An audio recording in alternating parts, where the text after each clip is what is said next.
നിയമപരമായിട്ടുള്ള സാധ്യത ഇപ്പോൾ ഒരു കോൺഫിഡൻഷ്യലായിട്ട് നൽകിയിട്ടുള്ള കമ്മിറ്റിയുടെ മൊഴി, ആ കമ്മിറ്റിക്ക് മുമ്പാകെ നൽകിയിട്ടുള്ള മൊഴി, ആ കമ്മിറ്റി തന്നെ പറഞ്ഞിട്ടുള്ളത് കമ്മിറ്റി തന്നെ അങ്ങനെ ഒരു നിർദ്ദേശം സർക്കാരിൻ്റെ മുമ്പാകെ വെച്ചിട്ടില്ല.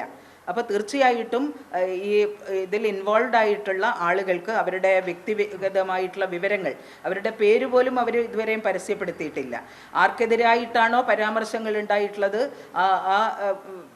അത്തരത്തിലുള്ള പരാമർശത്തിന് വിധേയരായിട്ടുള്ള ആളുകളുടെ വിവരവും ഇതുവരെ പ്രസിദ്ധീകരിക്കപ്പെട്ടിട്ടില്ല. കമ്മീഷനും അതിനെ സംബന്ധിച്ച് കാര്യങ്ങൾ വ്യക്തമായിട്ട് മനസ്സിലായിട്ടില്ല.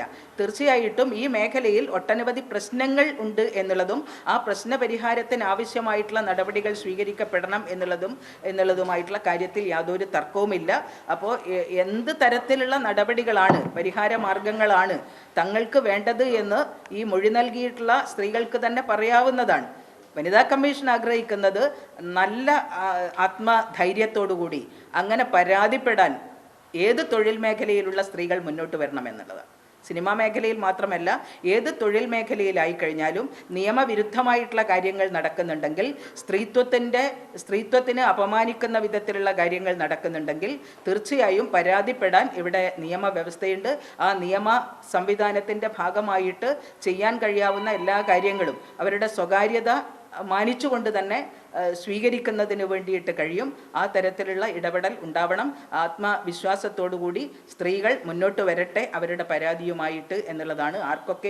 ആർക്കൊക്കെ എതിരായിട്ടാണ് പരാതിപ്പെടാനുള്ളത് എന്നുള്ള കാര്യം മനസ്സിലാക്കിക്കൊണ്ട് മാത്രമേ ഏത് നിയമ സംവിധാനത്തിനും നടപടികൾ സ്വീകരിക്കാൻ വേണ്ടിയിട്ട് കഴിയും. ഊഹാപോഹങ്ങളുടെ അടിസ്ഥാനത്തിൽ നടപടികൾ സ്വീകരിക്കാൻ വേണ്ടിയിട്ട് കഴിയില്ല.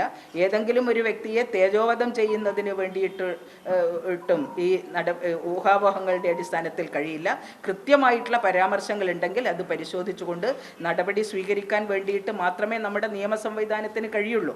അപ്പോൾ വനിതാ കമ്മീഷൻ്റെ അധികാരപരിധിക്കകത്ത് നിന്നുകൊണ്ട് ഈ പബ്ലിക് ഇൻട്രസ്റ്റ് ലിറ്റിഗേഷനിൽ ഹൈക്കോടതി എന്താണോ ഞങ്ങളോട് നിർദ്ദേശിച്ചിട്ടുള്ളത് അതിനടിസ്ഥാനത്തിൽ പ്രവർത്തിക്കാൻ വനിതാ കമ്മീഷൻ തയ്യാറാവും.